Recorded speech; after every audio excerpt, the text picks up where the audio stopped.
આપણે ગુજરાતી હોઈએ અને ઢોકળા ન ખાઈએ એવું કઈ રીતે બને?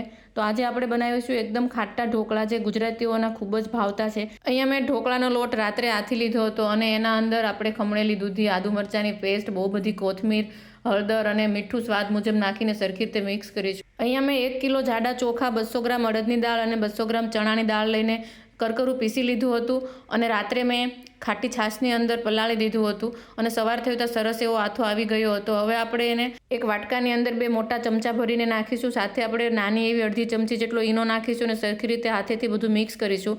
તેલ લગાવેલી થાળીમાં આપણે નાખીને એના ઉપર આપણે લાલ મરચું પાવડર, સફેદ તલ અને કાળા તલ નાખીશું. સાથે આપણે ગરમ કરેલા પાણીની અંદર સ્ટીમ કરવા માટે મૂકી દઈશું. જો તમારી પાસે ઢોકળિયું હોય તો તમે એમાં પણ આ ખાટા ઢોકળા બનાવી શકો છો. અહીંયા મેં 10 મિનિટ માટે ફાસ્ટ ગેસ ઉપર ઢોકળા રાખ્યા હતા તો સરસ એવા બનીને તૈયાર થઈ ગયા હતા. આપણે ઢોકળા કરતા હોઈએ કે ઇડલી કરતા હોઈએ, હંમેશા આપણે ફાસ્ટ ગેસ પર જ રાખવાના છે. જો તમે મીડિયમ ગેસ પર રાખીશો તો એ ઢોકળા ફૂલશે પણ નહીં અને ચીકણા થઈ જશે.